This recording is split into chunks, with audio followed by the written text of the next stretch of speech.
and welcome to today's live IELTS class. My name is Adrian. I'm streaming to you from beautiful Victoria here in Western Canada. I hope that all of you are having a great start to your weekends. Welcome, Domenico, Elizabeth, Angel. Nice to see our members. Nipa, Riyadh. Nice to see our subscribers as well. Everybody, this is a subscribers chat class, so it's free to join the chat. All you have to do is subscribe to our YouTube channel. We do this to encourage you to get regular notifications of these live classes and our recent releases to really help you get prepared for your upcoming IELTS exam. Welcome, Caroline, our chat moderator. Good to have you with us helping out our peers with questions and answers. Everybody, this is an IELTS listening. The topics are trade, specifically free trade versus protectionism, and Michelangelo, the famous Renaissance architect. The lesson is presented, and this listening material is presented to you by aehelp.com for academic IELTS. Again, visit us there for general IELTS, gieltshelp.com. You will find 6 full practice exams there with listening, reading, writing, speaking. And we will use the websites shortly for the audio. I will be playing it to you through YouTube. This is our academic IELTS website here, aehelp.com. Click this big red button to join our premium IELTS package. It's just above my head. It's one-time payment, lifetime access. Really doesn't cost much money, especially not compared to the IELTS exam. And it's a one-time payment to use it as long as you need to. We're an IDP affiliate. We are a British Council partner. I'm a certified British Council agent. We're an IELTS test registration center, and we literally help thousands of students every day. You can check out their success stories on getting prepared and passing their IELTS tests. So again, we'll use this website in a bit. For general IELTS, listening, by the way, for general academic, they're the same. General IELTS, again, that big red button there. And on both the general and the academic, you can use the code SPICE9 for a 10% discount from this live class. So yeah, you can check that out. Okay. All right, everybody. The apps that you can link to the websites are Academic IELTS Help, General IELTS Help, and if you have questions about the listening section or about strategies, about our product, send me an email, adrian@aehelp.com or admin@aehelp.com. Now, again, subscribers, you're doing great. You should get a notification tomorrow as well for the Speaking Part 2, Speaking Part 3 classes, and you'll get notifications for new video releases also. We're releasing a new video within the next 24 hours. Until then, check out this one here, the speaking video. Okay. A bid, very important, these topics. I'm basically telling you how to prepare and what you can use to prepare for the IELTS, right? It's very important to know where to go, right? Like if you're preparing for the speaking a bid, then this video will greatly help you, and you should check it out. Okay, let's get into listening. So again, today it's listening parts 3 and parts 4. Listening strategies, one of the most important strategies is for you to visualize, right? To see it. Okay, so visualize the information. Okay. So as soon as you get into your IELTS and you start the listening section, in your head you should be thinking, okay, am I seeing this? Like, am I visualizing? Am I picturing this, right? Am I seeing images? Am I there? Am I doing this? Okay. So see it. Okay, see the information as much as possible. Put yourself in the information. Okay.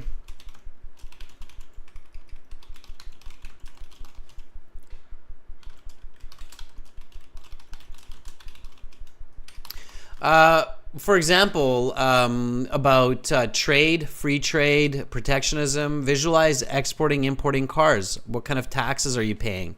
Is it expensive to import, export cars? Is it cheap? Maybe you're like importing, exporting exotic cars like Ferraris and Lamborghinis, Bugattis. You're worried about taxation, right? And what's the trade agreement with this country? So we'll see that in just a moment. So visualize the information, okay? All right. Put yourself in the information. It's much better.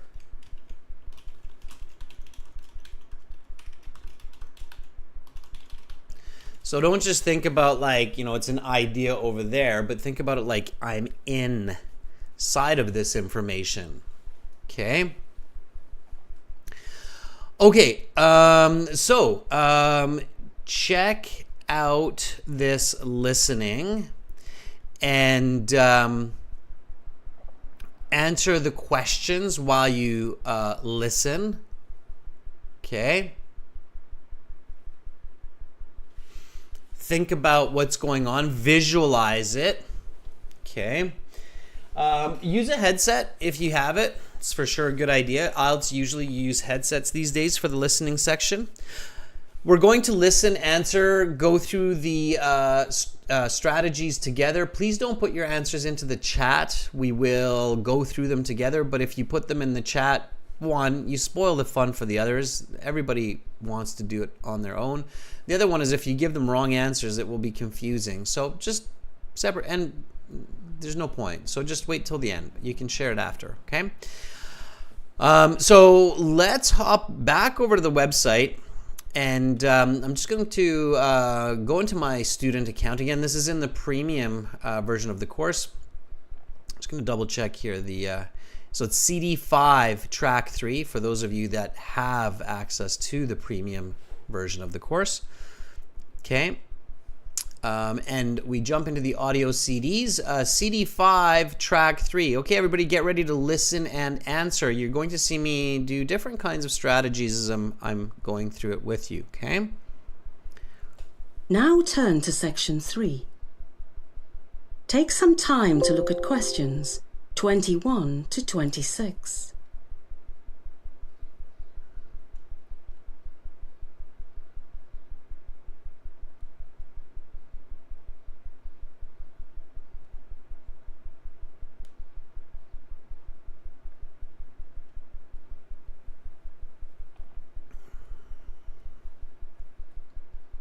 Listening, section 3.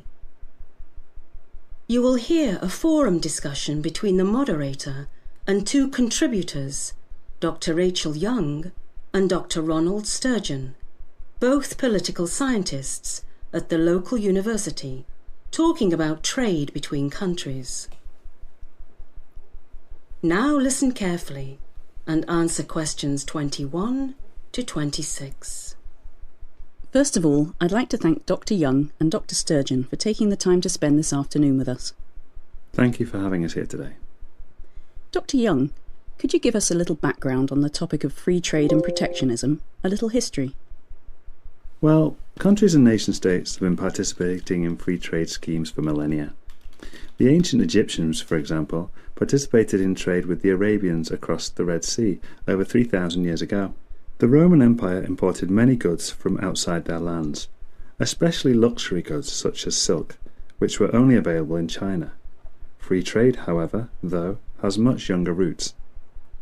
Could you define free trade and protectionism for us, Dr. Sturgeon? Free trade is trade between countries without taxes, tariffs, or other regulations attached. Without a free trade agreement, nations charge taxes or tariffs on goods that are imported to their country. This is to protect the manufacturers within their country.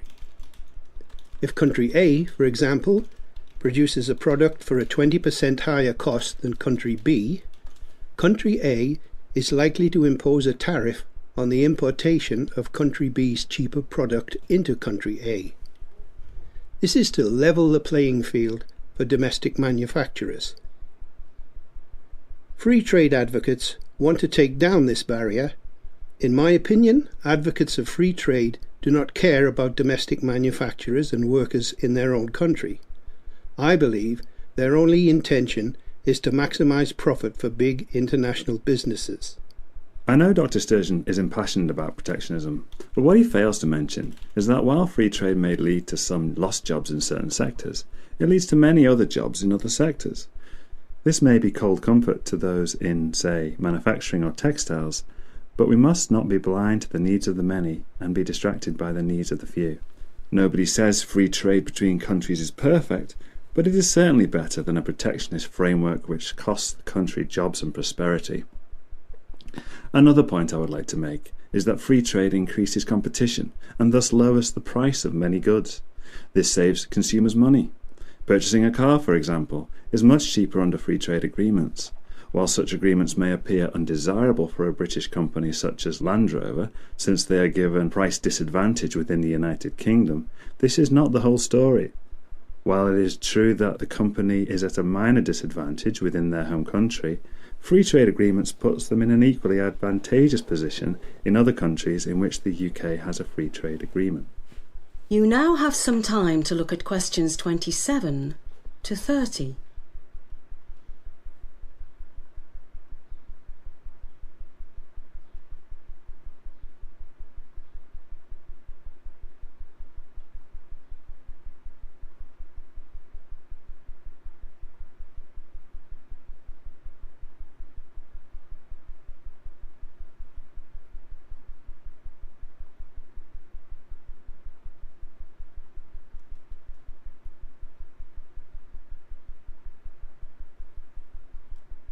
Now listen to the rest of the discussion and answer questions 27 to 30.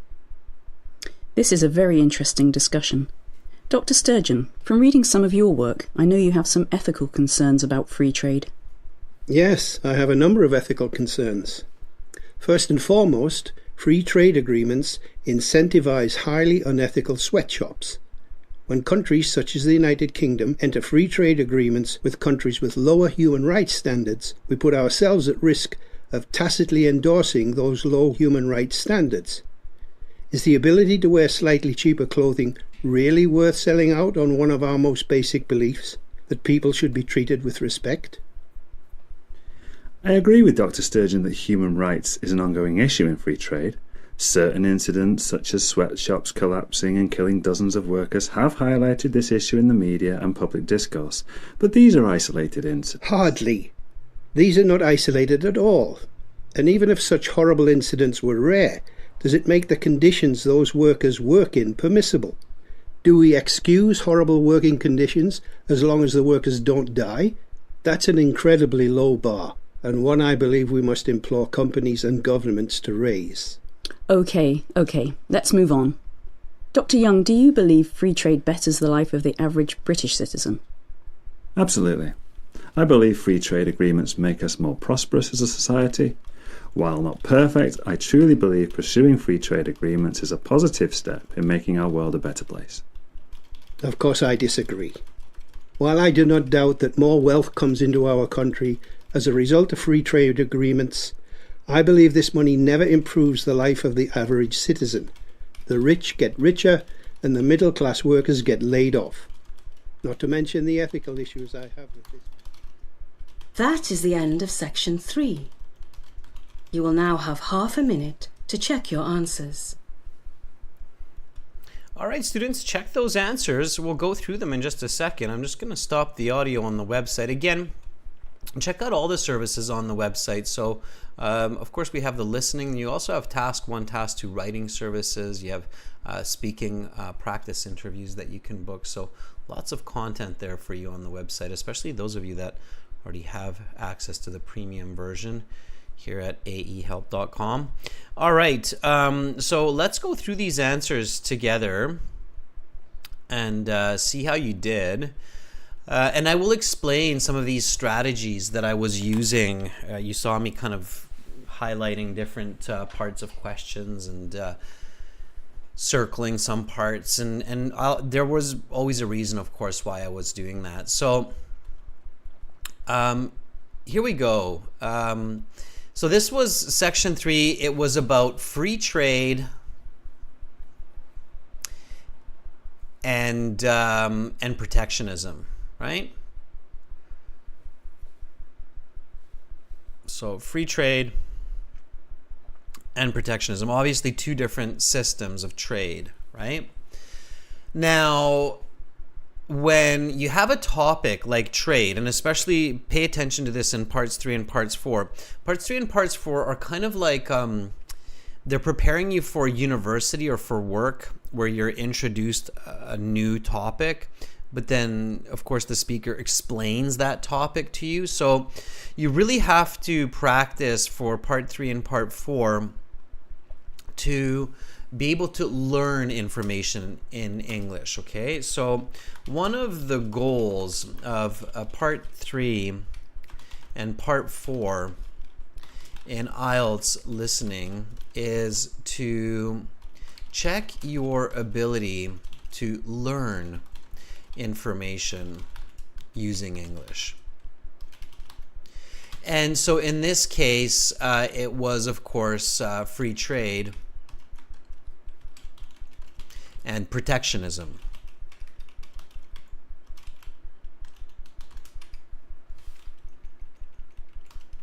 Okay. And importantly, when this is the case, you have to really pay attention to the explanations.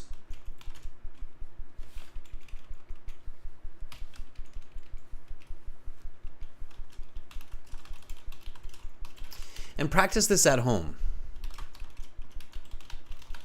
Now, in the IELTS, thankfully, they do this very clearly. So you heard in this audio, like the woman's like, can you please explain free trade and protectionism? Doctor, can you also explain, right? So they actually explain it to you a couple of times clearly, right?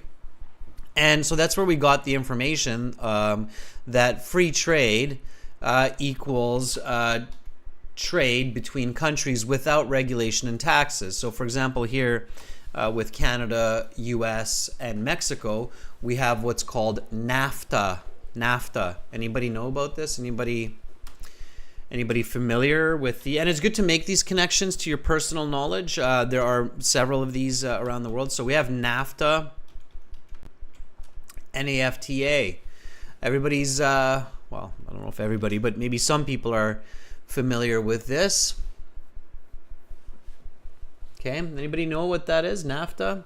Anyway, it's the North American Free Trade Agreement. Okay, quite simple once you see it. Okay. Dude says, I learned about NAFTA in high school. Yeah. The EU, so the European Union forming, was in some sense a response to NAFTA, the North American Free Trade Agreement, right? That's right, Angel, North American Free Trade Agreement, not advertisement, agreement, okay? All right, and then protectionism is quite the opposite. So it's basically when there's taxes and tariffs to protect the manufacturers in the country, okay? So that's the idea there.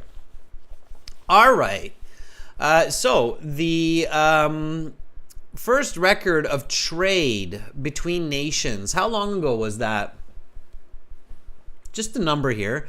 They gave you the measure, which are years. So all you need here is the number. You have to kind of focus in on this. Johnny, very good. 3,000. Yes, Fuang, very nice. 3,000, yes. It's 3,000 years ago. How long ago was the first record of trade between nations? 3,000 years ago, right? Ago is intrinsic because it's in the question. Ago. So the correct answer here is 3,000, and that's all you need. You can write the word 3,000, but the number is better. Okay? All right, then you had this flow chart. Now, one really important tip, everybody, for flow charts is to pay attention to key pieces like country A and 20%. You will definitely hear the audio and you will hear these words. So you know the position in the audio. You know when to expect the first answers there, and country B as well, for sure. Okay, produces, product, costs. These ones, they're not going to help you because they can paraphrase those, okay? So instead of produces, they can say manufactures. Instead of product, they can say merchandise. Instead of cost, they can say spend in this case. Okay? So a company in country A imports the product. If the country does not have a free trade agreement, the company must pay a what? Now try to catch the exact word. It's a tariff, yes.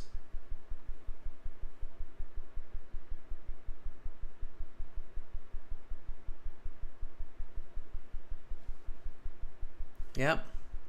Tariff is a tax, basically. Now, you will probably see this word elsewhere if you don't know the spelling, so just pay attention, make sure you get the right spelling, okay? So here are the answers. Tariff. To import the product, yes. This is to level the playing field. Now notice here the quotation marks, okay? That means that they're going to say exactly this. So you have to listen for it. You have to be like, level the playing field. There it is, level the playing field for. And it was a trickier one, but if you got it, then you knew, got it, and knew it was domestic manufacturers. When you're studying at home, if you hear new words, if you hear domestic manufacturers, immediately write down what it means. So local producers. Okay, that's what it means.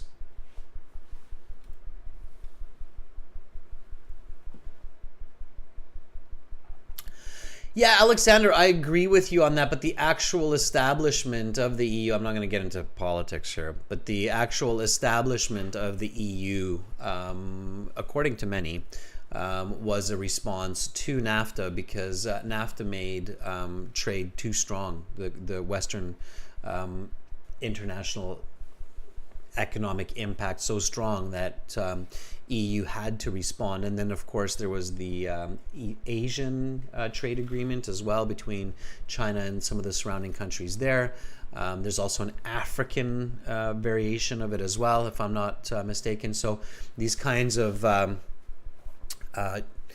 joining of forces of countries within a continent for free trade is in economic response to other countries doing it, because each country alone is simply not viable to compete. Okay, but Alexander, we can get into economics and free trade agreement at that level later. It is good, by the way. So Alexander does bring up a good point here indirectly, that you should know some global information about important parts of society and history, right? So understanding some of those key concepts. Okay, all right. If the countries do have a free trade agreement, the company does not have to pay to import the item. Okay? Some advocates of protectionism believe free trade advocates are only worried about maximizing something for large corporations. Now notice how they paraphrase. So in the audio, they actually said businesses, right? They didn't say corporations. They said businesses. And you got that one, yeah. Profit or profits? So I get this question like, does the plural matter? Yes, usually it does. So if you hear profits, then write S, because it does matter. However, if the singular is correct, and in this case profit would be correct, then it would be okay without the S as well. So profit, profits. Okay. All right, but if you hear the S, write the S. Okay, good job, Sarvar. Good job, Chayani. Anahita, do. Flying Dragon, love it. Okay, good job. Here, I'm gonna give a pepper this time. It's the Spice9 discount code on the websites. I still have that pepper emoji. I love that pepper emoji. I like jalapeno. I like spice. I would do well in nations that like spicy food. All right. Yeah, profits. But Anahita, don't do like brackets S. So students with plurals, don't do this. So get the correct form. So if it's a plural, plural. If it's singular, singular. Don't do this, okay? They don't like this kind of on the IELTS. They might mark you wrong just because you're doing it. So don't do this, okay? Where you go profit. I definitely don't recommend doing that, okay? So do not do this on IELTS. So yeah, they will usually mark that wrong, where you're like, oh, what if I just do this, and then it doesn't matter, either one could be correct. Well, in the IELTS they'll keep it simple. They'll be like, you know what, both are wrong, because you don't know what it is and you're just trying to find a tricky workaround. So do not give this type of answer. Okay, all right. Don't do that. Okay, we've got a few more here. So write no more than 3 words and or numbers. So pay attention to the instructions. Some people will lose their jobs under free trade agreements, but we must emphasize the needs of the something and not be sidetracked by the needs of the. Yeah, and you're right, Owen. It's many and few, and the order has to be correct here. It's one question. It has to be many first and few second, because obviously if you mix up that order, it's going to be wrong, right? So many and then few. Okay? Don't mix those. All right. Free trade lowers the price of many goods because it increases. Now, if you're paying attention, students, logic here. Okay? And for those of you who studied a bit of economics, even in high school, like I think high school economics courses include this info, Chayani says it's competition. Yeah, it is, right? So free trade makes it more competitive. I've got apples for $5. I've got bigger apples for $4. I've got bigger and more delicious apples for $2. Well, I've got apples and oranges and bananas, all 3 for just $1. Ay, ay, ay. Who to buy, what to buy. All this competition, right? Free trade lowers the price of many goods because it increases competition, right? I'll give it to you for free. Just be my friend. That's how we're doing it these days, right? Social media. It's free, kind of. So, in fact, we've gone the other way. I'll give you money. Just sign up. You're giving me money? Really? All right. We've really taken this whole free trade concept to another level in 2023, that's for sure. All right. Question 27 to 28. It's a chart. Okay, it's a table. Now, you saw me circle the heading of the columns, right? So cause effect. Cause, what is it? What's doing it, right? Effect, what's the outcome? Okay? Cause and effect. For every action, there's a reaction, right? So cause and effect. All right, so cause. The country enters into a free trade agreement. Hey, let's free trade, no taxes. Say what? Jeopardize human rights standards. Oh yeah, okay. I'll just make a whole bunch of people work for like peanuts, and then we can sell you t-shirts for $2 a pop. Sure, sounds good. Do I make money? Yeah, you make lots of money. Okay.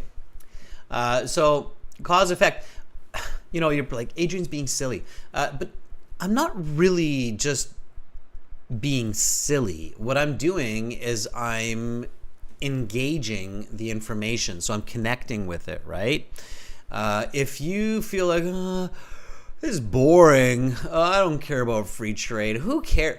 Well, first of all, you should, because it affects your wallet and the way that society works. So you should care, number one. Number two, when you care about information, your brain just works much better with that information. Okay? So it's not just me being silly for the sake of being silly. It's me giving you or showing you the type of thought pattern, passion that you should have about information. Okay? Sweatshops collapse. That is horrible. All right. What is a sweatshop? Well, it's a place where people work so hard that they sweat. It's literally what it sounds like. It's terrible.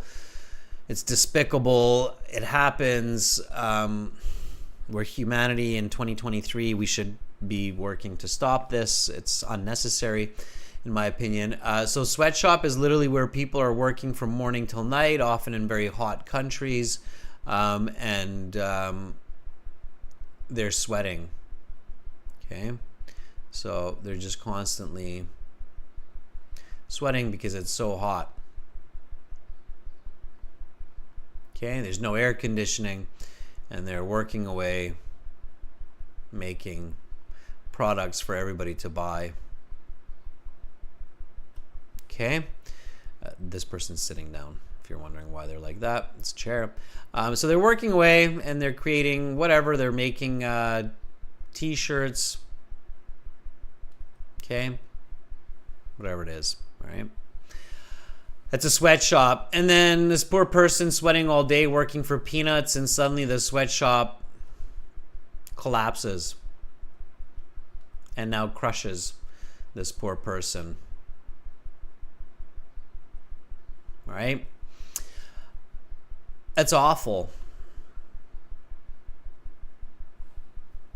Okay? The conditions are highlighted in the something. So where do we see it? How do we know about this? I've never been to a sweatshop. I've never actually seen one firsthand, but I know they exist because I've seen it where? Okay. Where do you see it? Who shows you? Highlighted means it's shown, like it's emphasized. Yeah, that's right, Anna. Very good. Media. It's highlighted in the media. Yeah, the media goes, hey, look, did you guys hear about the sweatshop collapsing, killing 300 workers? Yeah, there it is. Okay, the realization that such incidents are not isolated implore companies and who? So the businesses and somebody else are like, we got to change this. This is not okay. That's right, governments.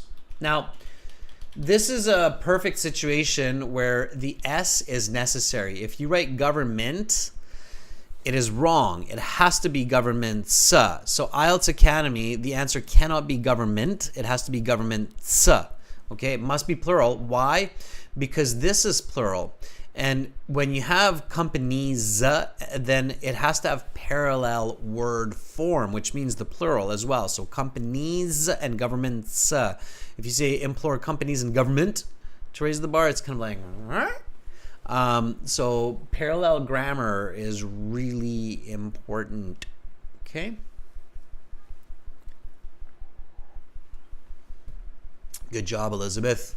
Riyadh is like governments. I'll make sure that S is there, Riyadh. Okay.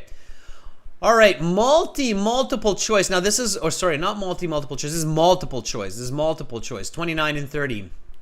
Now this is what I talked about last week. Remember what I said? I said you have to be careful with multiple choice because these choices, A, B, and C, are way too long to read and understand. Like, look at this. It's like a full-on sentence for each one.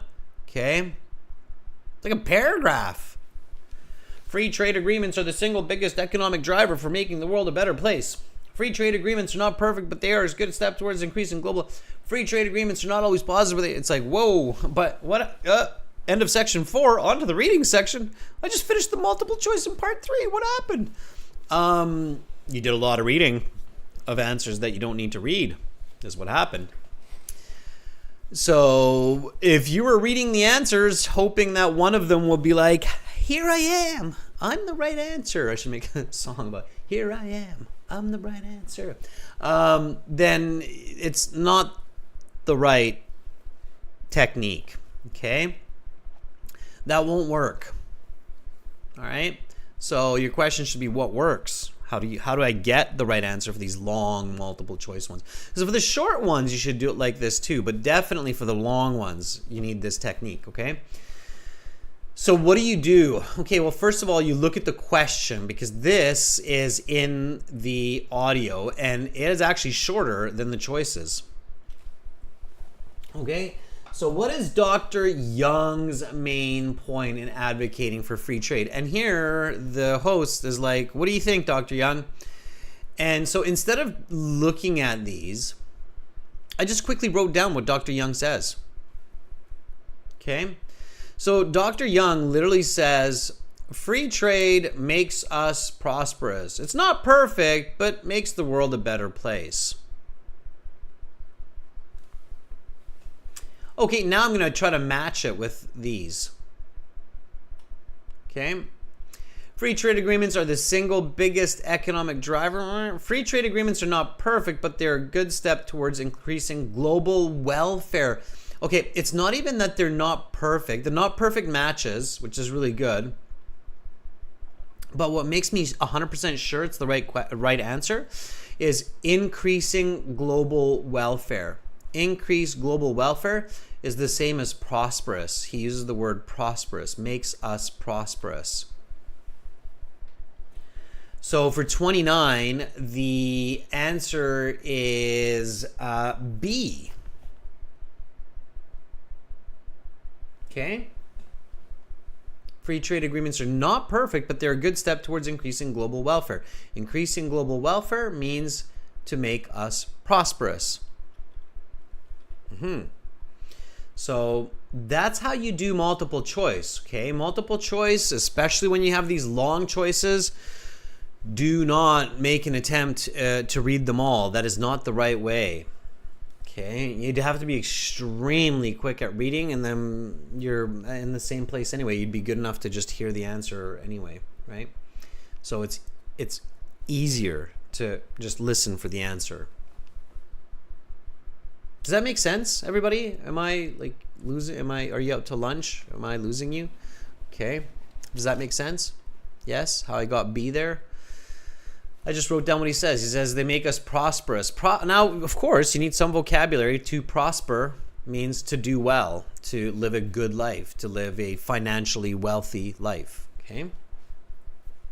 All right.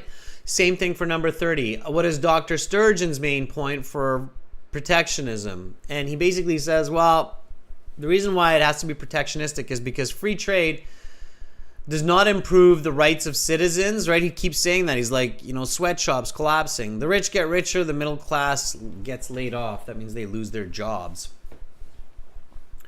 Okay, so overall wealth is, nope. Middle class jobs are the foundation of the economy. What? Free trade agreements are bad because they concentrate wealth in the hands of a few elite. The rich get richer. It's the best answer. It's not always a great answer. In this case, it's not a great answer, but it's the best answer. C. Okay? Those are the most difficult ones in IELTS, where it's kind of like, really? That's the answer? It's not a great answer, but I guess that's what he's saying. It's closest to what he's saying. Okay? Just remember, in the IELTS, you're looking for the best answer. It's not a high school test where it's like, that's the right answer. Those are all clearly wrong. No, it's the best answer, right? Let me send you another pepper. A little spice. Spice there for you. Spice 9. All right. Good. So, how did you do? What did you get out of 10? Part 3, Part 4, your aim should be to get at least 6, hopefully more, 7. Riyadh 6, yeah, not bad. Okay, it's okay. Nipa 7's all right. Nipa's like, not bad, but not so good either. Not bad. Angel 7's not bad. Fuang 7's pretty good. Chayani 8 is great. Okay.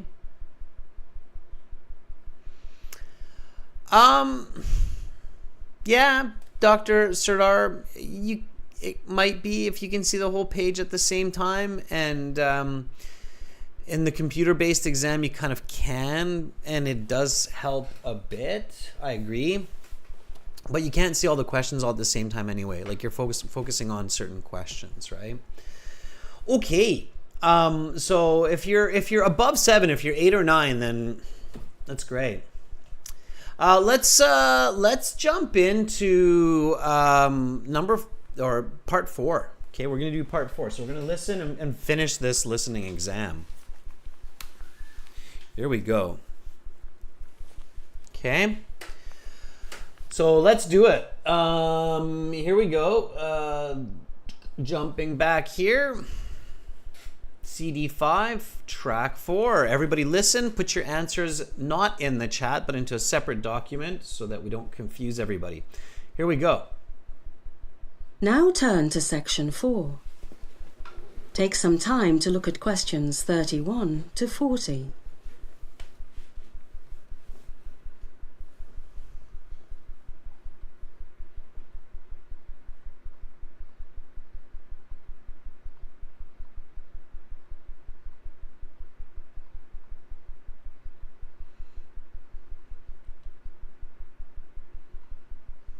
Listening, section 4. You will hear a university lecture on the famous artist Michelangelo. Now listen carefully and answer questions 31 to 40. Good to see you all. As you know, we're having an exam a week from today. Material from today's class will be included on the exam, but material from the final 2 classes of the week will not be included.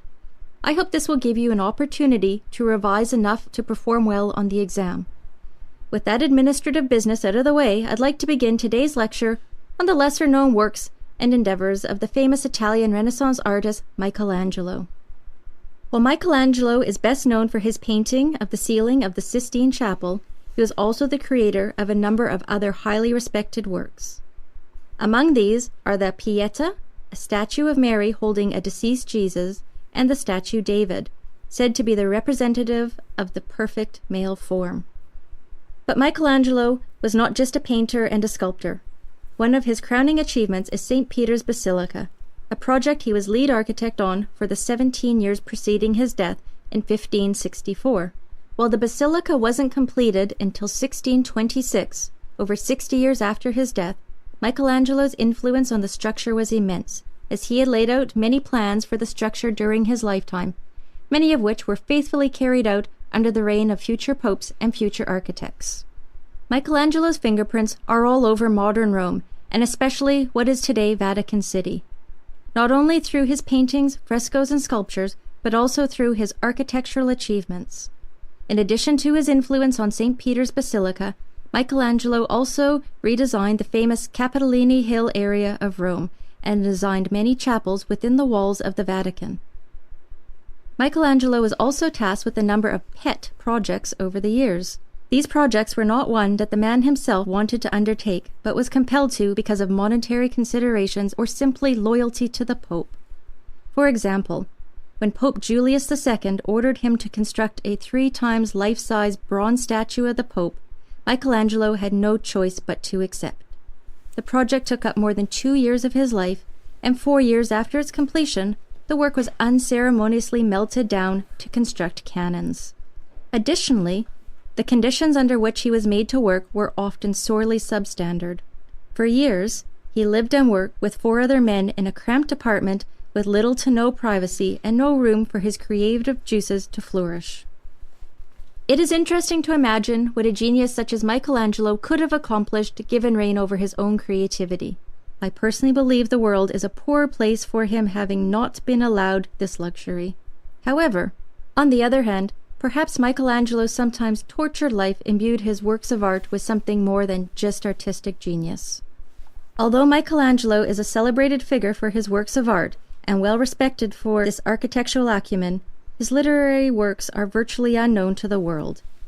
He was a virtuoso of Renaissance art, celebrated in his lifetime and venerated centuries after his death, but his writings never made an impact on the society in which he lived, nor in the years since. Michelangelo was an avid writer of poetry and found that poetry was an invaluable escape from the grind of his everyday work life, especially during the years spent arduously painting the ceiling of the Sistine Chapel. Poetry provided an outlet for his frustrations, fears, beliefs, and desires. Those who want to know the real Michelangelo must go beyond his frescoes and sculptures and dig deep into his personal writings. There, one will find a rather tortured soul, harmed by years of physical, political, professional, and personal strife. That is the end of section 4. You will now have half a minute to check your answers. All right, students, check those answers. Sorry about that coffee ding. You guys probably heard that. Okay, so part 4, no stops. Just talk, talk, talk. The goal here is for the IELTS to see how well you can concentrate and keep up with non-stop English. Now, some of you might think, oh, that's tough, right? It's like 8 minutes of continued speaking. Well, just imagine being in a meeting where the presenter is talking for 30 minutes and you have to keep up because it could be important for your job or your school, right? So it's actually a small piece of information, okay? So I definitely advise you to practice listening to sustained English like TED Talks and so on, right? Okay. Okay. Yeah, Lovish, we'll do a part 1 writing class next week, okay? That's right, Fuang. We have done Michelangelo in reading class. Good for you, Fuang. We do that. So what we do in our materials on our website, Fuang, that's one of the really cool learning tools that we use as we integrate our materials. So the reading material on Michelangelo is different from this listening material, but it's connected. So it helps you to teach, it helps you to learn words and concepts in a much more connected way. You will also find connections on topics like continental drift, Titanic and icebergs. So there are lots of connections between, and they're usually different exams. So you won't hear about Michelangelo in the same exam. It'll be a different sample exam. That's really cool that you caught that. And I never talk about that, Fuang, but it's cool that you caught that. And I'm going to make a mention of that for everybody. So one of the advantages of our IELTS materials is that we use information integration among different exams to increase your learning efficiency on various topics and vocabulary. Yeah, absolutely. We're one of the only, or maybe the only company that actually does that, right? It helps your learning. So good for you, Fong. Good for you for catching that. Okay, let's go through the answers. So here I was looking at the main concepts while I was reviewing, okay? Now here the first one, 31 and 32, you just had to match. It's on the exam or it's not on the exam. Okay, number 31, material from the third class of the week. On the exam, not on the exam. 31 is B, that's right, Anna. And 32 is A. Very nicely done. Good job, Anna. B and A. Very good. Yeah. In part 3 and part 4, you will see lots of questions where they kind of reverse. So the question has it one way and then the audio reverses the order of the concept, or the other way around, I should say. The audio, you have it one way, and then in the questions they kind of reverse it. We saw that in part 2 as well, with needs of the many versus the needs of the few. And in the audio, it was the other way. They said the needs of the few versus the needs of the many, right? So pay attention to those. Okay, here we had Michelangelo. Other works. While Michelangelo is perhaps most famous for painting the Sistine Chapel, he is also famous for a number of other highly respected works, including the Pieta and the statue named something. Now, they mentioned 2 statues, so you have to be careful to catch the correct one. Dr. Serdar, it has to be capital. It's a name, so it has to be named David. Can't even say named David. So it has to be capital letter. If it's a small d, it's wrong. Okay? Domenico, I would expect you to know that because you're Italian. Yes. David. That's right. Okay. Architectural achievements. Far more than just a painter. Michelangelo was also an architect.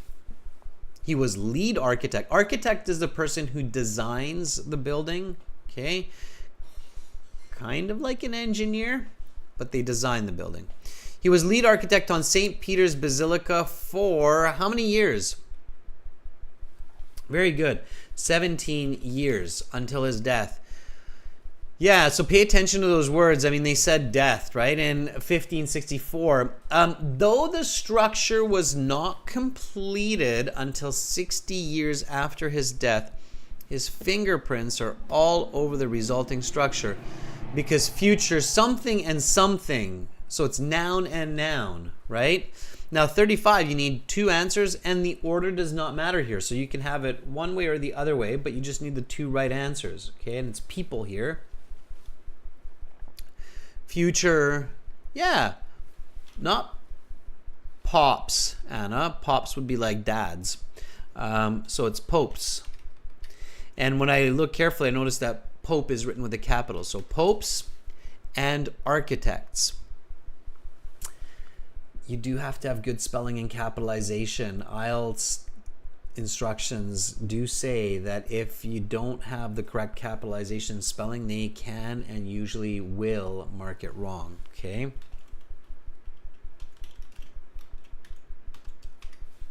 So architects. Like that. Okay? Has to be spelled correctly. Popes should be spelled with a capital in this case. Faithfully carried out his designs. Michelangelo's influence is also apparent around the rest of the city of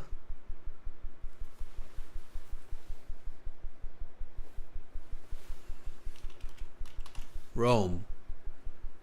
Okay, very clearly stated. Pay attention.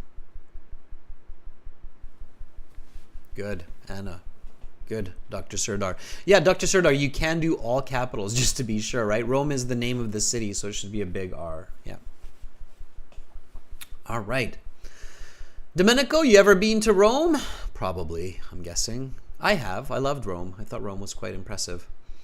You're like walking down this little street, you think there's nothing really going on, and then wham, there's like this huge, like 2,000-year-old marble statue of this godlike figure battling a beast, and you're just like, what?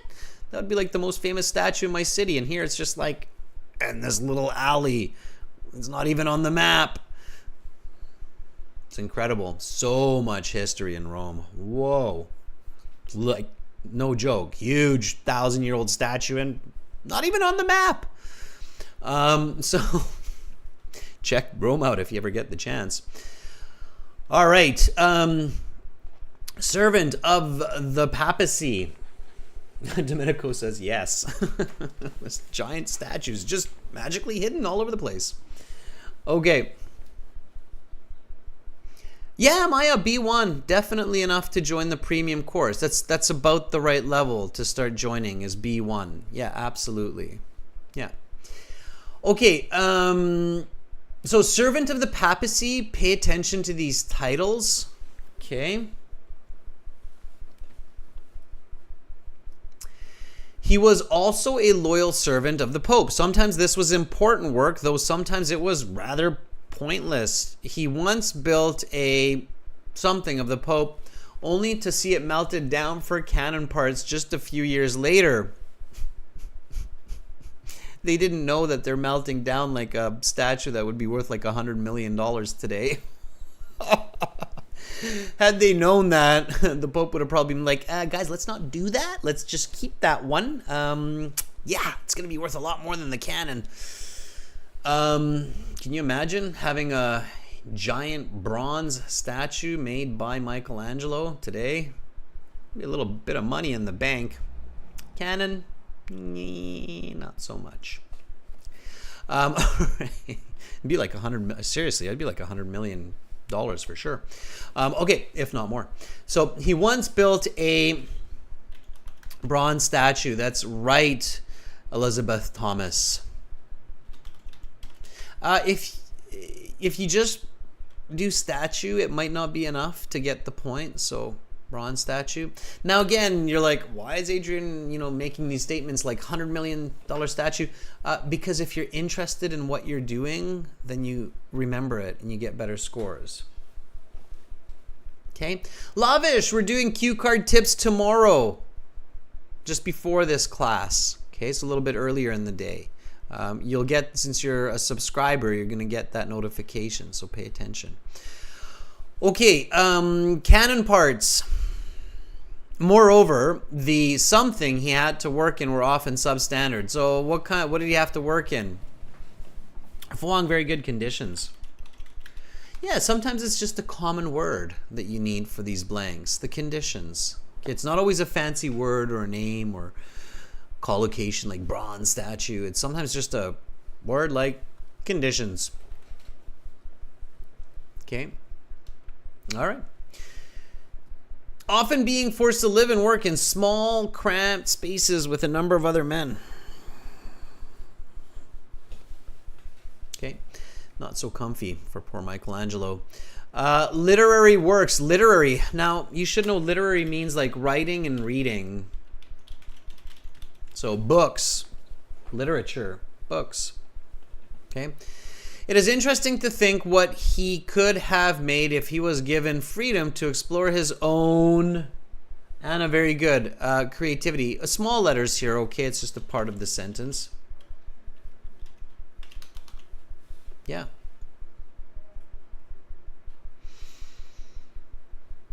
While his life may have been difficult, some people argue that this difficulty made him a better artist, right? Artists are inspired by joy and by sorrow, they say. Last one, number 40. Don't leave any blanks in the IELTS. If you have to, just guess it. You never know, you might pick up a point. You can't lose points for wrong answers, okay? So 40, start of the sentence. It's not a bad idea to capitalize. It's poetry. Poetry, poet, right? Was an important escape.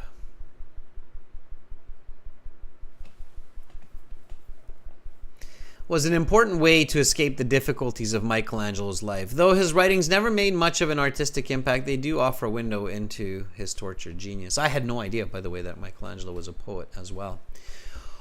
All right, students, count it up. So check how much you got out of 40. If you were here in last week's class for part 1 and part 2 as well, I'm really curious how you did and what your overall scores from 40. Again, if you're getting more than 6, 7 in part 3 and part 4, it's good.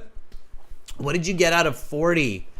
Okay. And the reason I'm asking you that is you can, on our websites, you can actually check your score. So at the very, very bottom of the website, there's a score calculator that will do conversions for you to band scores, so you don't have to keep looking up like what's 20 out of whatever, or what's 25 out of. This will convert it. So if you got 27, Anna, 27 is 6.5. Okay. Domenico, if you got 37, it's an 8.5. 10, 37, 8.5. Riyadh, 27. It's interesting. Riyadh's matches Anna's. Domenico's matches 10. Ewan's. Any more scores out of 40? Fong, 33. Would be 7.5. Lovish. 34 is still 7.5. And then academic reading. Now, careful, academic reading is done a little bit differently than general reading, so make sure you're checking the right one when you're using that. Students, that's just one of the many, many, many great tools that you get with the Premium IELTS package when you join at aehelp.com. So make sure to join. It's not just a sales pitch. It's to help you pass the IELTS with structured materials that are always updated and that are useful. So get on it. We're an IDP affiliate. We're a British Council partner. We're an IELTS test registration center. We're here to help you. I'm a certified British Council agent. And this is the general IELTS version here at gieltshelp.com. So check that out. Use it and begin learning for success. Students, tomorrow we're going to have a couple of classes for you. We're going to have speaking and part 2 and part 3. Somebody was asking about Riyadh. The listening script is in the practice, in the exam book. So it's in the back of the exam book. Okay. You should see it there. All right. All right, everybody. aehelp.com, gieltshelp.com. Check it out. Hopefully I will see you tomorrow. You are beautiful, awesome people. Have a great start to the weekend. Keep your chin up. Keep moving forward. I'm Adrian. I'm signing out from Victoria for now, and I look forward to helping you more with speaking in less than 24 hours. Bye, everybody.